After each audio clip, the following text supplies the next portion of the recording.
Bab 691, identitasnya tidak sesederhana itu. Sore harinya, setelah Valentino mengantar Angel ke tempat wawancara, dia pun berjalan-jalan di area sekitar. Dia berjalan sambil menelpon Riz.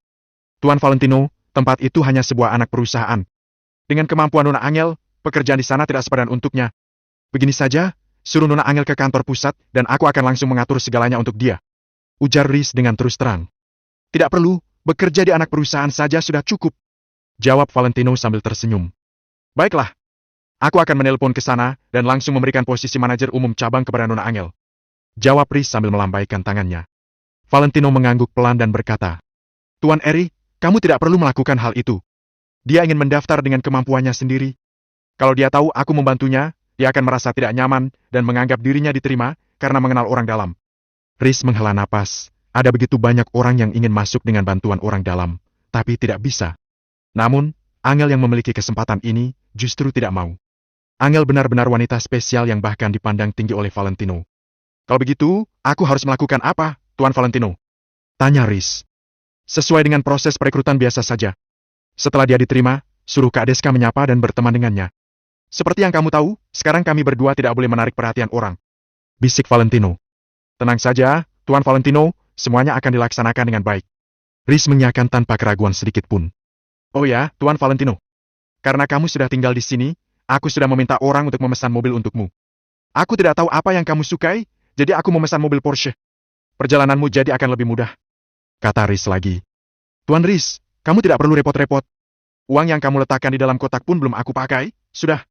Valentino hendak menolak. Tuan Valentino.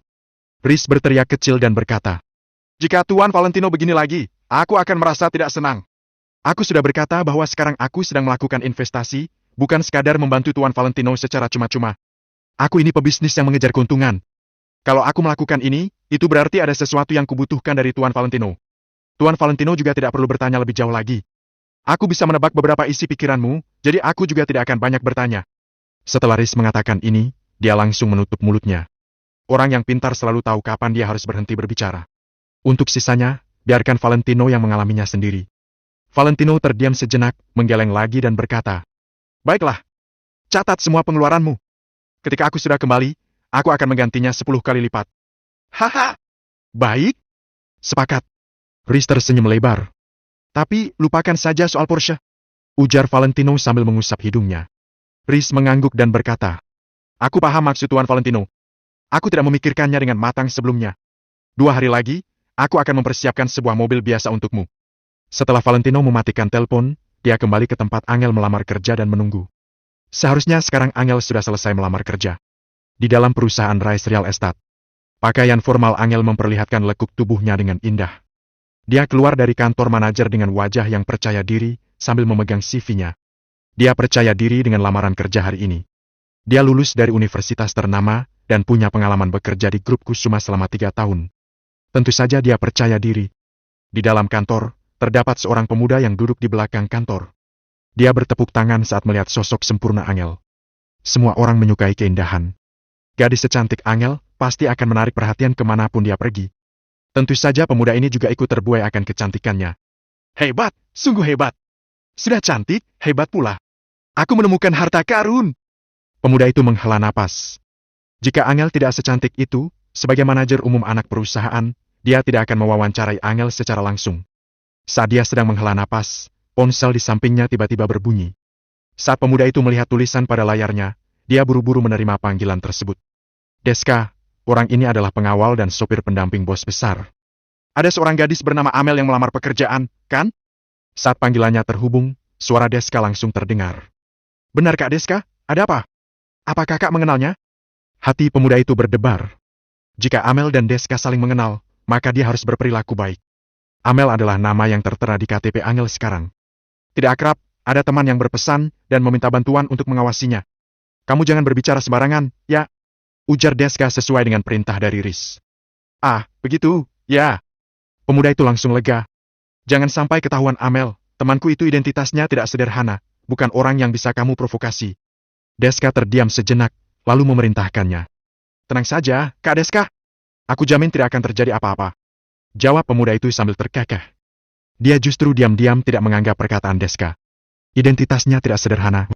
Kalau identitasnya tidak sederhana, untuk apa bekerja di sini? Bukankah dia bisa bekerja di perusahaan keluarga sendiri? Jika hubungannya dengan Deska memang akrab, kenapa Amel tidak langsung bekerja di kantor pusat saja? Jadi, pemuda ini benar-benar menganggap perkataan Deska sebagai angin lalu. Saat Angel berjalan keluar, Valentino langsung menyambutnya. Bagaimana? Tanya Valentino sambil tersenyum. Tentu saja tidak ada masalah apapun. Aku sudah lolos wawancaranya. Besok, aku sudah bisa mulai bekerja. Ujar Angel sambil mengepalkan tinju kecilnya dan melambaikannya di depan Valentino. Sudah kuduga, istriku memang sangat hebat. Puji Valentino dengan kagum. Tentu. Angel tersenyum bangga. Setelah itu, keduanya naik mobil pulang ke kompleks Sea Garden. 2 hari kemudian, kehidupan keduanya cukup tenang. Setiap malam pukul 12, Valentino akan terbangun tepat waktu dan merasa bimbang cukup lama di ruang tamu. Dia ingin menelpon Hendrik, tapi takut terjadi sesuatu yang tidak diduga dan berakhir mengungkap keberadaan dirinya. Namun, Valentino benar-benar tidak bisa menahan isi hatinya lagi dan langsung menelpon. Akan tetapi, 2 hari terakhir ini, ponsel Hendrik tidak dinyalakan. Di sisi lain, Angel berusaha keras untuk meraih pencapaian di perusahaan barunya agar bisa membantu Valentino ke depannya. Saat melihat Angel yang dapat menyesuaikan diri dengan baik di perusahaan baru, Valentino langsung tenang. Hari ini, Valentino mengantar Angel ke perusahaan dan pergi menemui Riz. Dia sekarang sudah punya rencana. Semua hal ini harus dilakukan oleh orang lain. Namun, Valentino tidak memberitahu Riz semuanya. Dia memberitahu Riz sedikit demi sedikit. Saat kepercayaannya meningkat, maka dia akan memberitahu lebih banyak lagi pada Riz. Namun, hal-hal yang dilakukan oleh Riz pada dasarnya adalah pertanda dan cara untuk membangun momentumnya. Keduanya berbincang cukup lama. Dalam sekejap, sore hari pun tiba. Tuan Valentino, bagaimana dengan mobil ini? Riz membawa Valentino ke tempat parkir dan menunjuk ke sebuah mobil sambil tersenyum. Valentino menoleh ke mobil Centena putih yang terlihat sederhana di depan matanya. Sangat sederhana, begitu sederhana hingga tidak akan menarik perhatian siapapun. Mata Valentino berbinar, mobil ini benar-benar sesuai dengan yang ada di bayangannya.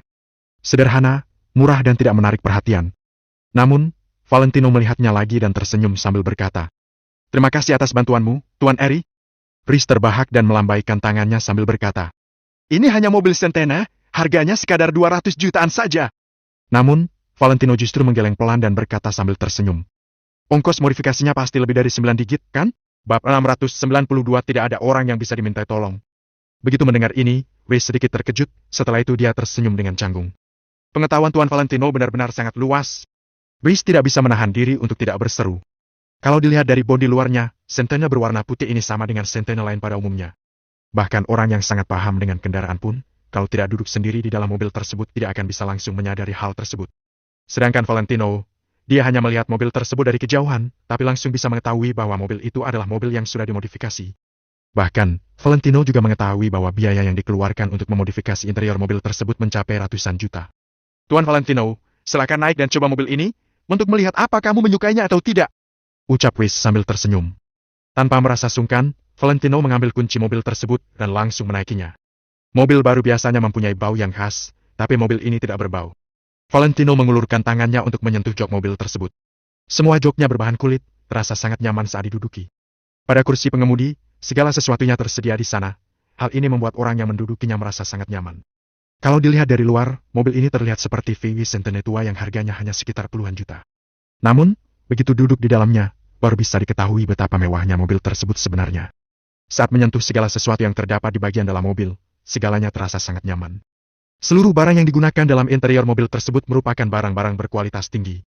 Mobil dengan interior yang begitu mewah ini pada dasarnya memiliki segalanya. Kalau membuka kotak penyimpanan yang terletak di bagian kanan mobil, kita bisa melihat sebuah kulkas kecil yang dapat menampung 2 botol minuman. Bisa dikatakan bahwa interior mobil ini benar-benar sudah berubah total. Kenyamanan yang dirasakan saat mengemudikan mobil ini sama sekali tidak kalah dengan kenyamanan yang dirasakan saat mengemudikan mobil mewah seharga miliaran. Valentino terdiam sejenak, setelah itu dia baru memutar kunci mobilnya untuk menyalakan mesin mobil tersebut. Bram-bram! Begitu mendengar suara mesin mobil tersebut, Valentino langsung menggelengkan kepalanya. "Kenapa, Tuan Valentino? Apa kamu tidak menyukainya?" Riz langsung berjalan mendekati Valentino dan bertanya kepadanya. "Tidak, aku menyukainya. Hanya saja, tadi aku mengatakan kalau biaya untuk memodifikasi mobil ini mencapai ratusan juta. Ternyata aku salah. Ratusan juta hanya cukup untuk memodifikasi interior mobil ini saja. Sedangkan untuk memodifikasi secara keseluruhan paling tidak menghabiskan 6 miliar. Ucap Valentino dengan santai. Riz terkejut lagi, dia langsung mengangguk dan berkata, "Tuan Valentino, Anda benar-benar luar biasa." Valentino hanya menggelengkan kepalanya sambil tersenyum. Hal-hal ini merupakan salah satu hal dasar yang wajib dipelajari oleh anak-anak di keluarga Wijaya. Anak-anak di keluarga Wijaya harus mempelajari segala aspek yang biasanya dipelajari oleh masyarakat kelas atas. Anak-anak Timothy selalu bermalas-malasan saat mempelajari hal-hal tersebut, tapi tidak dengan Valentino. Valentino selalu belajar dengan sungguh-sungguh. Hanya dengan mendengar suara mesin mobil itu saja, dia bisa langsung tahu bahwa mesin yang digunakan adalah mesin mobil balap. Sebagian besar mobil yang dijual di pasaran menggunakan turbin untuk meningkatkan kecepatan lajunya, tapi mobil balap sama sekali tidak memerlukan itu. Mesin mobil balap sudah mempunyai daya yang kuat, torsi yang tinggi, juga sistem penggerak yang kuat. Oleh karena itu, mesin mobil balap sama sekali tidak memerlukan fungsi tambahan semacam itu. Saat melaju dengan kecepatan tinggi, biasanya turbin akan mengalami sedikit gangguan. Valentino mencoba mengendarai mobil tersebut satu putaran. Semakin mengendarainya, Valentino semakin menyukai mobil tersebut. Baik akselerasi maupun pengendalian mobil tersebut jauh lebih nyaman dibandingkan sebagian besar mobil balap di luar sana. Bahkan, mobil ini juga dilengkapi dengan penggantian mode sistem, jadi orang yang mengemudikannya bisa mengganti mode mobil ini dari normal menjadi mobil balap kapanpun dia mau. Dalam mode normal, performa mobil tersebut tidak jauh berbeda dengan mobil yang harganya sekitar 400 jutaan. Namun, begitu mode mobil balap diaktifkan, mesin injeksi yang terpasang di bagian depan dan belakang mobil tersebut dapat membuat tenaga pada sistem penggeraknya menjadi jauh lebih kuat. Hal ini menjadikan kecepatan laju mobil tersebut mengalahkan kecepatan laju mobil balap lain pada umumnya. Semua ini adalah hal-hal yang tidak mungkin dimiliki oleh Sentinel lain di luar sana. Mobil ini pada dasarnya sudah bukan mobil Sentinel lagi, karena seluruh bagian dalamnya sudah dimodifikasi total. Hanya bodi luarnya saja yang masih menggunakan bodi Sentinel. Harga mobil ini setidaknya mencapai 10 miliar. Ucap Valentino dengan takjub. Sebagian besar aksesoris yang terdapat di bagian dalam mobil tersebut merupakan barang-barang impor. Sekalipun punya uang, kita belum tentu bisa membelinya. Sentinel seharga 10 miliar ini benar-benar membuat Valentino tidak bisa berkata-kata. Tuan Valentino, kamu bilang kamu tidak mau terlihat menonjol, jadi aku membuatkan mobil ini sesuai dengan permintaanmu. Ucap Wiss sambil tersenyum. Terima kasih. Jawab Valentino sambil mengangguk. Sama-sama. Baiklah, kalau begitu aku akan mencatat transaksi ini. Tuan Valentino berutang 10 miliar lagi padaku. Ujar Wiss dengan serius. Iya, kamu catat dulu saja. Jawab Valentino sambil tersenyum. Setelah itu, mereka berdua mengobrol sebentar. Beberapa saat kemudian, Valentino melihat jam. Sebentar lagi waktunya Angel pulang kerja. Jadi Valentino segera bersiap untuk menjemputnya. Sebelumnya, Valentino selalu menjemput Angel dengan menaiki taksi. Hari ini, akhirnya dia bisa menjemput Angel dengan menaiki mobilnya sendiri. Tuan Valentino, aku sudah mengerjakan hal yang kamu perintahkan. Apa rencanamu setelah ini? Dengan keadaanmu saat ini, kamu masih belum bisa mengekspos identitasmu. Sebelum Valentino pergi, Wiss berkata lagi kepadanya. Valentino terdiam sejenak. Setelah itu dia baru menjawab. Untuk sekarang biarkan seperti ini dulu saja, aku akan memikirkan rencana dulu. Setelah mengatakan ini, Valentino langsung menyalakan mesin mobilnya dan melajukannya pergi. Valentino tentu saja memahami maksud perkataan Wiss. Selama beberapa hari ini, Valentino terus memikirkan hal ini. Saat sedang mengumpulkan kekuatan di kota Vero, Valentino tidak bisa mengekspos dirinya. Jadi, Valentino sudah tidak bisa lagi berhubungan dengan orang-orang hebat di kota Neo. Satu-satunya hal yang bisa Valentino lakukan adalah, dia harus berada di belakang layar dan menyuruh para anak buahnya mengerjakan semuanya. Namun, saat ini Valentino hanya bisa mengandalkan Wiss orang, dia benar-benar kekurangan orang. Ini adalah pertama kalinya Valentino merasakan hal ini, tidak ada orang lain lagi yang bisa membantunya. Saat menghubungi Pak Hendrik nanti, aku harus menanyakan apakah di kota Vero ada orang yang bergabung dengan asosiasi Valentino Empire atau tidak. Valentino bergumam pada dirinya sendiri sambil memegang setir kemudi dengan satu tangan. Saat ini, selain hal-hal yang diurus oleh Wiss, masih ada satu hal lagi yang harus diurus oleh Valentino. Hal itu adalah hal mendesak yang harus segera diurus. Valentino harus mengonfirmasi apakah ada orang suruhan keluarga Wijaya di kota Kamer yang berada di kota Vero. Kalau ada, Valentino harus mencari tahu siapa orang itu. Sebelum mengonfirmasi hal ini, Valentino harus selalu meningkatkan kewaspadaannya. Begitu keberadaannya diketahui oleh orang suruhan keluarga Wijaya, Valentino tidak bisa membayangkan seperti apa konsekuensi yang akan dia hadapi nantinya. Kalau ternyata keluarga Wijaya tidak mengutus siapapun untuk datang ke sini, maka Valentino bisa lebih berani dalam mengambil tindakan. Akan tetapi, Valentino tidak bisa mengerjakan semuanya seorang diri. Valentino benar-benar kesulitan kalau tidak ada orang yang bisa dia minta tolong. Untuk saat ini, Valentino mengesampingkan pemikiran ini dulu. Dia lanjut fokus mengemudikan mobilnya menuju ke kantor Angel. Di kantor cabang Rise Real Estate. Setelah berpamitan dengan rekan-rekan kerjanya, Angel langsung berjalan menuju ke pintu keluar. Suasana di kantor selama beberapa hari ini membuat Angel merasa nyaman. Setidaknya rekan kerjanya ramah-ramah dan tidak ada yang bersikap dingin kepadanya. Selain itu, kinerja Angel juga sudah diakui oleh banyak orang. Mel, aku akan mengantarmu pulang. Tiba-tiba sebuah suara terdengar dari arah belakang. Namun, Angel seolah tidak mendengarnya, dia hanya terus berjalan ke arah pintu. Mel? Suara orang yang sama kembali terdengar. Setelah mendengar suara ini, Angel baru menanggapinya, dia langsung berbalik badan dengan cepat. Saat ini, Angel masih belum terbiasa dengan nama barunya. Pak Adit memanggilku? Tanya Angel sambil tersenyum. Angel masih tetap berdiri di tempatnya dan tidak berjalan menghampiri orang yang memanggilnya. Seorang pemuda yang memiliki penampilan luar biasa dan memakai pakaian merek ternama berjalan mendekati Angel. Pemuda itu adalah Adit Winarto, manajer umum di kantor cabang Rise Real Estate. Saat melihat kemunculan Adit, mata para karyawan wanita yang berada di sana langsung berbinar-binar. Adit mempunyai wajah yang sangat tampan, dia bahkan setampan artis-artis yang sering muncul di televisi. Selain kaya raya, Adit juga merupakan orang yang serba bisa. Yang paling penting, Adit masih lajang. Dia merupakan pria idaman para karyawan wanita. Sambil menatap Angel lekat-lekat, Adit tersenyum dan berkata dengan lembut. Mel, jadi begini.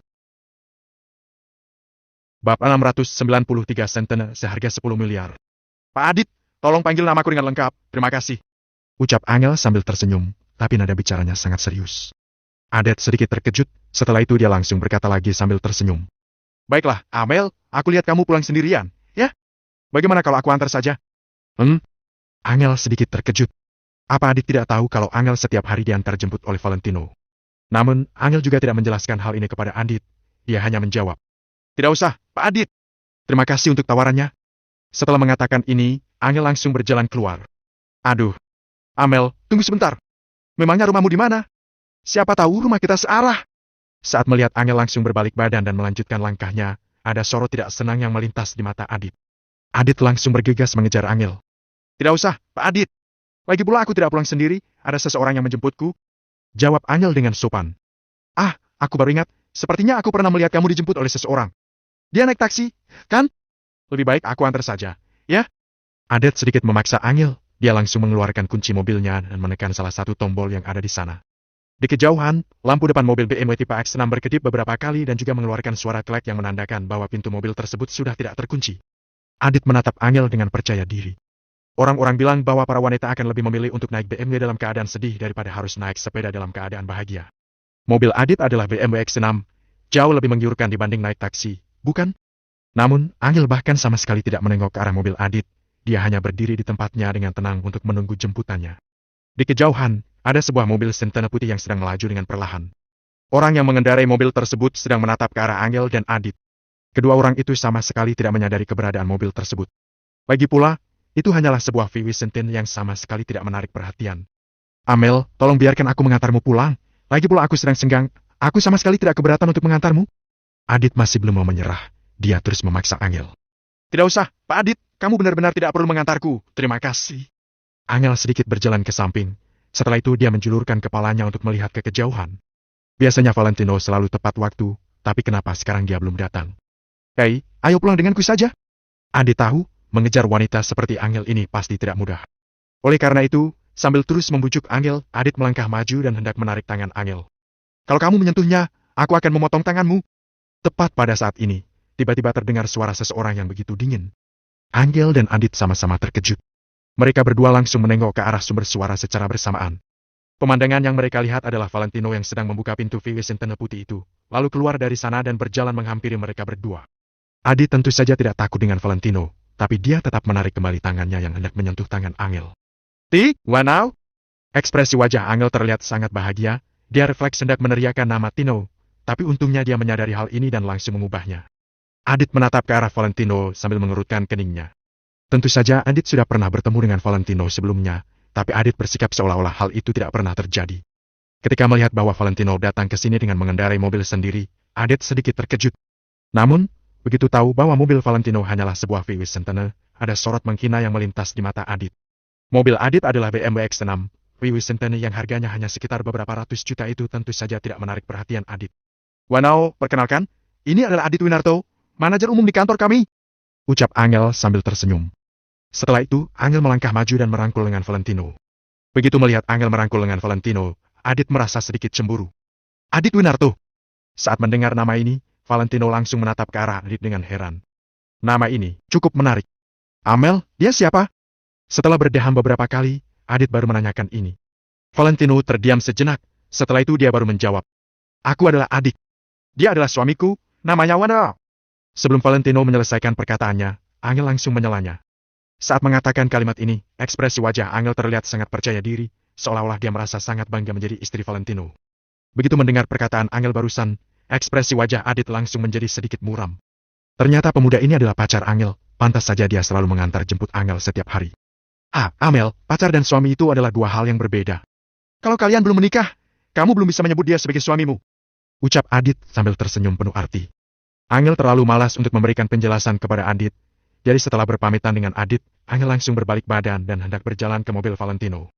Amel, kamu masuk ke mobil dulu saja. Ucap Valentino sambil menepuk-nepuk pundak Angel. Angel mengangguk dan menuruti perkataan Valentino. Dia langsung berjalan ke mobil Valentino, lalu duduk di kursi penumpang bagian depan. Sedangkan Valentino, dia berbalik perlahan, kemudian melangkah maju sambil menatap Adit lekat-lekat. Adit sama sekali tidak takut kepada Valentino. Dia memutar-mutar kunci mobil di tangannya sambil menunjukkan sikap arogan. Jangan coba-coba mendekatinya. Kalau kamu berani melakukan itu, kamu akan menyesal. Ucap Valentino sambil sedikit menyipitkan matanya. Setelah melontarkan kalimat itu, Valentino masuk ke dalam mobilnya dan langsung melajukan mobil itu pergi dari sana. Sedangkan Adit masih tertegun di tempatnya selama beberapa detik. Setelah itu dia langsung menggaruk bagian belakang kepalanya dengan kasar sambil menendang pot bunga di sebelahnya. Seorang manajer umum di sebuah perusahaan besar diancam oleh seorang pemuda yang hanya mengendarai sebuah VW Centene tua. Baru punya VW Centene tua seperti itu saja sudah sombong. Tadinya aku tidak berniat untuk melakukan apa-apa, tapi karena kamu mengancamku, kalau aku benar-benar tidak melakukan apa-apa, kamu pasti akan berpikir kalau aku takut dengan ancamanmu itu. Adit bergumam pada dirinya sendiri sambil menyeringai. Setelah itu dia langsung melajukan mobilnya pergi dari sana. Di dalam mobil. Tino, aku tidak punya hubungan apa-apa dengan pria itu. Terlepas dari apakah Angel perlu menjelaskan hal ini atau tidak, Angel merasa bahwa dirinya tetap harus menjelaskannya. Valentino menjawab sambil tersenyum. Iya, aku tahu. Semua pria di dunia ini pasti menyukai wanita cantik. Siapa suruh aku punya istri yang secantik ini? Angel memutar bola matanya, kemudian bertanya. Semua orang mengatakan kalau pria adalah makhluk yang mempunyai hawa nafsu yang begitu tinggi. Saat melihat wanita cantik, mereka langsung tidak bisa mengendalikan hawa nafsu mereka. Apa itu benar? Valentino langsung menjawab pertanyaan Angel tanpa berpikir. Iya, aku rasa begitu. Namun, setelah mengatakan ini, Valentino tiba-tiba merasa ada yang aneh. Dia langsung menengok ke arah Angel. Saat ini, Angel sedang memelototi dirinya dengan marah. Kak, kenapa? Valentino sedikit bingung. Berarti kalau kamu melihat wanita cantik, kamu juga tidak bisa mengendalikan hawa nafsumu. Angel masih memelototi Valentino. Valentino langsung terdiam. Beberapa saat kemudian, dia baru menjawab sambil menggosok ujung hidungnya dengan canggung. Tidak. Padahal jelas-jelas ya. Angel memutar bola matanya, lalu bertanya lagi. Kamu dapat mobil ini dari mana? Joknya terasa sangat nyaman. Bahkan, jauh lebih nyaman dibanding Rolls-Royce kita. Apa mobil keluaran Volkswagen kualitasnya sudah sebagus ini? Tanya Angel dengan bingung setelah menyentuh jok kulit yang dia duduki dan meraba pintu di sampingnya. Valentino menyalakan musik di mobilnya, dia memilih sebuah lagu dengan tempo lambat yang sangat menenangkan. Apa Angel akan percaya kalau harga VW Centene ini adalah miliaran? Aku beritahu, ya, VW Centene ini bukan VW Centene biasa. Valentino berniat untuk menjelaskan hal ini kepada Angel. Bukan VW Centene biasa. Memang apa bedanya? Tanya Angel dengan penasaran. Valentino melihat keluar jendela, kemudian menunjuk ke arah sebuah BMW yang terparkir di pinggir jalan. Harga VW Centene ini sama dengan harga 5-6 buah BMW itu. Kamu serius? Tanya Angel dengan tidak percaya. Saat hendak menjawab pertanyaan Angel, Valentino tiba-tiba melihat sesuatu. Hal ini membuat Valentino langsung menghentikan mobilnya tanpa sadar. Karena Valentino mengerem mendadak, tubuh Angel sedikit terdorong ke depan. Setelah membetulkan posisi duduknya, Angel langsung bertanya. Ada apa? Namun, Valentino tidak menjawab pertanyaan Angel. Saat ini Valentino sedang melihat keluar jendela dengan mata yang terbuka lebar. Valentino melihat sesuatu. Di tengah kegelapan, dia melihat sebuah tempat yang berada di ujung jalan. Tempat itu adalah sebuah pusat kebugaran. Pusat kebugaran bukanlah sesuatu yang mengherankan, tapi nama pusat kebugaran itu adalah pusat kebugaran Staple Lawn. Staple Lawn. Tiba-tiba, ada berbagai ingatan yang melintas di benak Valentino. Setelah itu, wajah Danu dan wujud pusat kebugaran Mapledon di kota Neo tergambar jelas di benak Valentino. Setelah terdiam selama beberapa detik, Valentino tiba-tiba membuka pintu mobilnya dan berjalan turun. Tino, kamu mau kemana? Tanya Angel dengan cepat. Aku mau pergi sebentar untuk membeli sesuatu, kamu tunggu di mobil saja. Valentino memandangi pusat kebugaran itu lekat-lekat. Jantungnya berdegup kencang. Dia tidak bisa menahan diri untuk tidak mempercepat langkahnya. Bab 694 Rasa Familiar. Dengan langkah kaki terburu-buru, Valentino pun tiba di depan pusat kebugaran Staple Lawn. Ketika melihat tulisan itu, Valentino pun tidak bisa menenangkan dirinya. Walaupun semua ini hanyalah sebuah kebetulan, dia juga ingin menyelidikinya sampai tuntas. Halo kakak ganteng, selamat datang di pusat kebugaran Staple Lawn. Sapa resepsionis yang berdiri di depan pintu dengan senyum sopan. Valentino mengangguk ringan, kemudian bergegas masuk ke dalam pusat kebugaran. Staf segera menghampiri Valentino begitu dia masuk ke dalam. Kakak ganteng, ini pertama kalinya kamu datang ke pusat kebugaran kami, kan? Pusat kebugaran ini baru saja dibuka. Kami ada diskon untuk pendaftaran anggota tahunan ataupun per 1 kali. Baru dibuka. Valentino sedikit terkejut mendengar perkataan staf itu. Benar, Tuan. Pusat kebugaran ini baru buka 2 bulan. Kata staf itu sambil tersenyum. Valentino mengangguk dan melihat ke dalam gimnasium. Baik gaya dekorasi maupun penempatan alat-alat olahraga, semuanya kelihatan sangat familiar. Tiba-tiba, Valentino merasa kalau dirinya seolah sedang kembali ke pusat kebugaran Mapledon yang berada di kota Neo. Kemudian, Valentino pun tertawa. Bukankah semua peralatan gimnasium itu memang mirip? Mungkin dirinya sudah berpikir terlalu banyak. Melihat Valentino yang tadinya terlihat serius tiba-tiba menggeleng dan tertawa sendiri, staf itu mengira apa mungkin dia sudah bertemu dengan orang idiot. Apa bos kalian ada di tempat? Valentino mengangkat kepalanya dan langsung bertanya. Tuan, kalau kamu ingin mendaftar, kamu bisa mendaftar di resepsionis. Staf itu menjawab dengan nada ringan. Setelah melihat sosok Valentino, staf yang tadinya memanggilnya dengan panggilan kakak ganteng pun sudah mengubah panggilannya menjadi Tuan. Aku ada sedikit keperluan dengan bos kalian. Bisakah kamu memperkenalkan bos kalian kepadaku? Nada bicara Valentino terdengar sedikit mendesak. Nama pusat kebugaran Stapledown dan pusat kebugaran Mapledon memang memiliki perbedaan yang sangat besar. Namun, Valentino tetap tidak bisa berhenti berpikir, bagaimana kalau tempat ini dibuka oleh Danu. Hendrik berkata bahwa semua anggota asosiasi Valentino Empire sudah tersebar di berbagai tempat. Sulit untuk menjamin jika Danu tidak akan datang ke sini untuk mengembangkan usahanya. Maaf, Tuan. Bos kami sedang tidak ada di tempat. Staf itu mengerutkan alisnya, nada bicaranya sudah terdengar sedikit tidak sabar. Kalau begitu, apa kamu punya nomor telepon bos kamu? Kalau ada, aku harap kamu bisa memberitahuku. Terima kasih. Nada bicara Valentino sangat sopan. Maaf, aku tidak punya. Staf itu sudah sepenuhnya kehilangan kesabaran. Kalau begitu, kapan bos kalian akan datang ke sini? Tanya Valentino yang masih belum ingin menyerah. Sebelum bertemu dengan bos dari pusat kebugaran Stapledown, Valentino belum bisa memastikan dugaannya. Tidak tahu. Bos kami sangat sibuk. Dia akan datang memantau sewaktu-waktu. Jawab staf itu. Valentino merasa bimbang, dia lalu memutuskan untuk meninggalkan tempat itu. Sebab, saat ini, Angel masih sedang menunggunya di luar. Valentino juga tidak menanyakan nama bos tempat itu. Terlepas dari apakah staf ini akan memberitahunya atau tidak, saat ini, Valentino sendiri juga sudah mengubah namanya.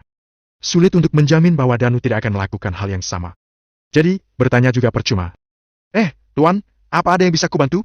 Tepat pada saat itu, seorang gadis berperawakan tinggi yang berada di meja resepsionis menyadari percakapan antara Valentino dengan staf itu. Dia pun berjalan mendekati mereka.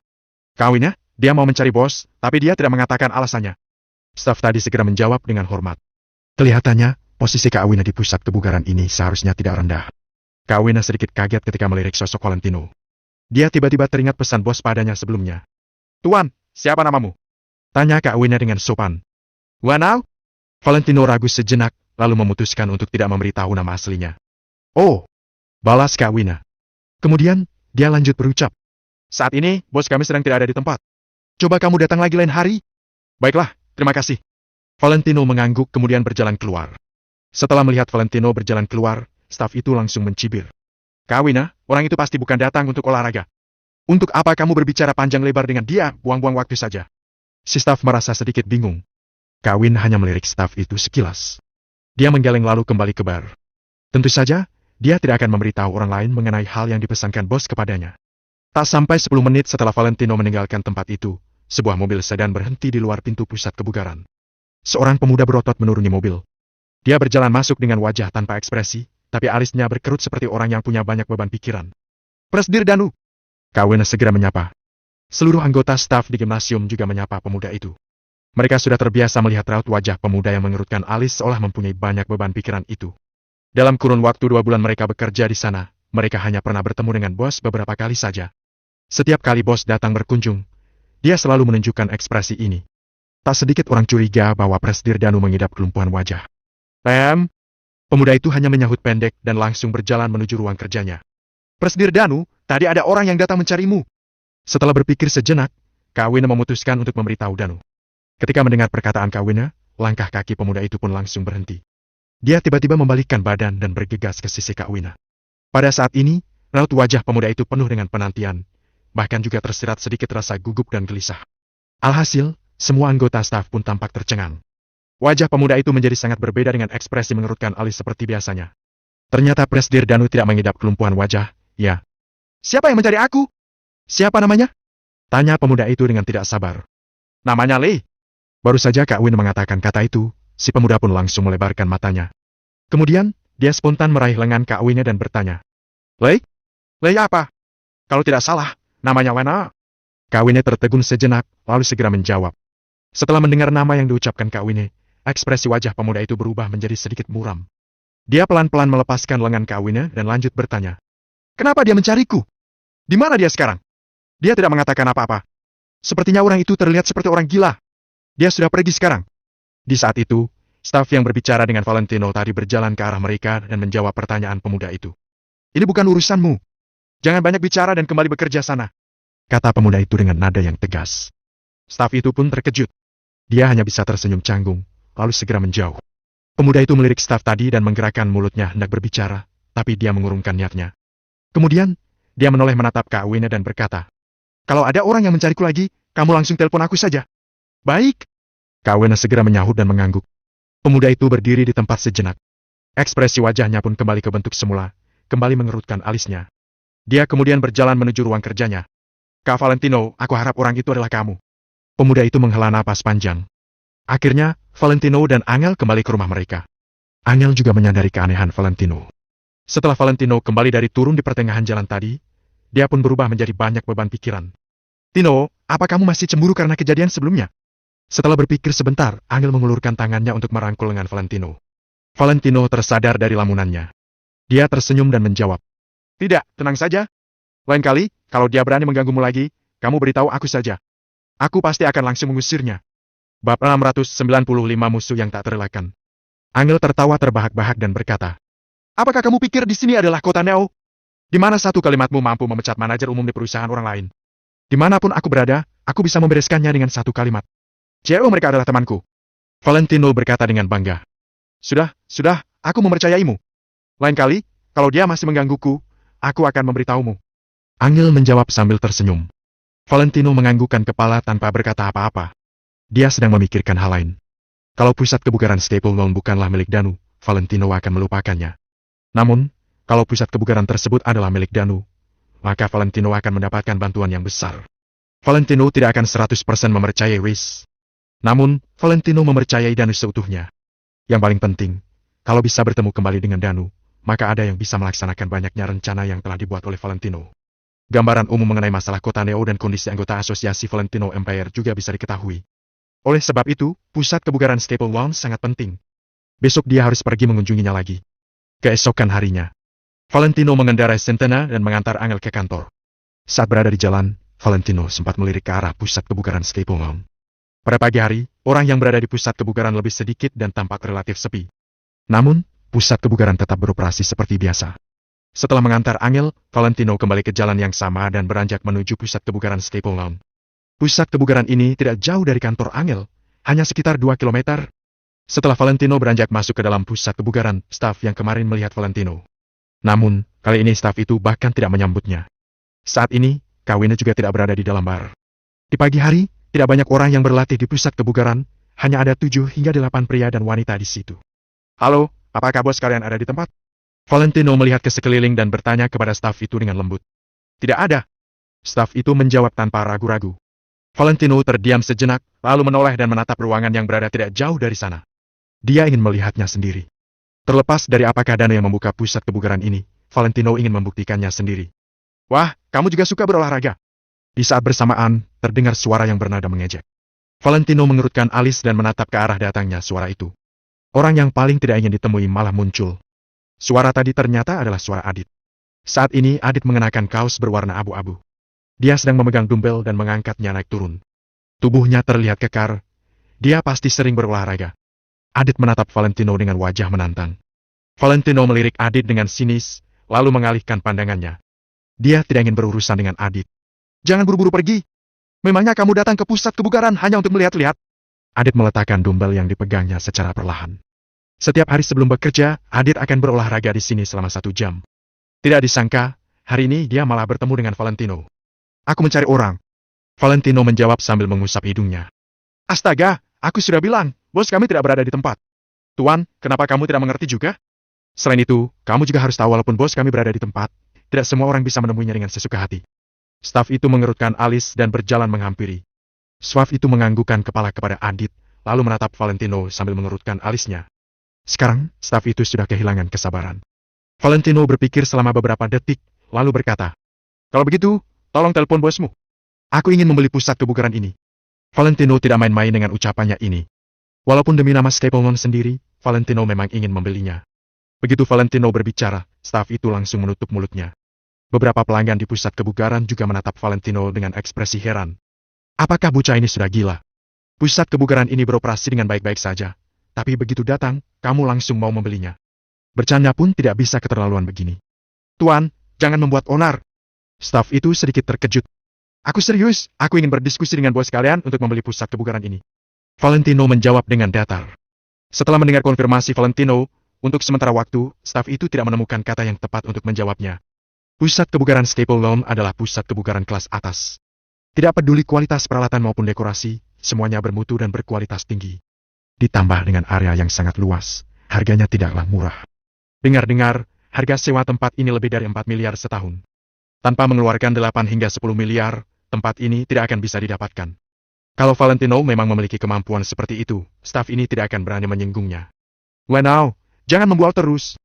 Dengan apa kamu akan membeli pusat kebugaran ini? Dengan menggunakan sentena seharga 200 jutaan. Kahi. Adit mencibir sambil mengambil botol kocok yang ada di sampingnya, lalu menuangkan bubuk protein ke dalamnya. Staf itu sedikit kebingungan. Dia tidak tahu harus menjawab apa. Kak Adit, apa maksudmu? Tanya petugas itu dengan ragu-ragu. Adit mengocok botolnya dan berkata sambil tersenyum dingin. Kamu belum tahu, ya? Bocah ini adalah orang gila. Dia hanya mengendarai VW Centena seharga 200 jutaan. Dengan kemampuannya, dia ingin membeli pusat kebugaran senilai miliaran ini. Dia sedang mengolok-olok dirimu. Adit tersenyum sinis. Hatinya terasa sangat bahagia. Wow, dengan mengandalkan kemampuanmu, kamu ingin melawanku. Aku bisa saja membunuhmu dengan mudah. Wanita sehebat Amel tidak pantas dimiliki oleh pria yang hanya mengendarai Centena sepertimu. Begitu mendengar ucapan Adit, staf itu juga tersenyum. Dia pun tahu bahwa Valentino hanyalah seorang pecundang. Kemarin, Valentino datang. Tanpa basa-basi sedikit pun, dia langsung mengatakan ingin bertemu bos. Awalnya, staf itu ingin menawarkan kartu tahunan agar dirinya bisa mendapatkan komisi. Namun, karena tidak menemukan bos, Valentino berbalik dan pergi begitu saja. Hari ini, begitu datang, Valentino tetap mengatakan ingin menemui bos tanpa basa-basi sedikit pun. Staf itu sudah mengatakan kepada Valentino dengan jelas kalau bosnya tidak akan sembarangan menemui orang. Namun, Valentino malah langsung mau membeli pusat kebugaran ini. Terserah kalau kamu ingin mengatakan bahwa kamu memiliki uang sebanyak itu. Namun, kamu hanya mengendarai Centena seharga 200 jutaan, dari mana kamu mendapatkan kepercayaan diri untuk berbicara seperti itu? Tuan, jangan ribut lagi. Pusat kebugaran Staple Lawn bukan tempat di mana orang bisa sembarangan membuat onar. Kata staf itu dengan ekspresi dingin. Semakin memikirkannya, semakin kesal pula dirinya. Cepat usir dia. Mengganggu suasana hatiku yang sedang berolahraga saja. Adit meneguk minuman penambah protein, lalu menyeka mulutnya dan mencibir. Kamu bisa mengusirku. Valentino melirik Adit dan berkata dengan tenang. Kahi. Adit tersenyum dingin, lalu meletakkan botolnya dengan perlahan. Wow, memangnya kamu siapa? Beraninya berbicara seperti itu di hadapanku. Aku mengendarai BMW X6. Yang aku minum adalah bubuk protein pembentuk otot asli yang diimpor. Harga 10 kaleng saja sudah setara dengan harga Centena milikmu, mengerti? Jadi orang harus tahu diri. Aku tidak hanya bisa mengusirmu dari gerbang kantor. Di pusat kebugaran milik orang lain, kalau aku menyuruhmu pergi, maka kamu harus pergi. Tadi malam Adit sudah menahan amarahnya. Akhirnya, sekarang dia bisa melampiaskannya. Adit memarahi Valentino sambil menunjuk dan menggoyangkan lengannya yang kekar. Tuan, Kak Adit adalah anggota VIP di pusat kebugaran kami. Beliau memegang kartu tahunan selama 5 tahun. Aku harus mendengarkan Kak Adit. Staf itu ikut membantu.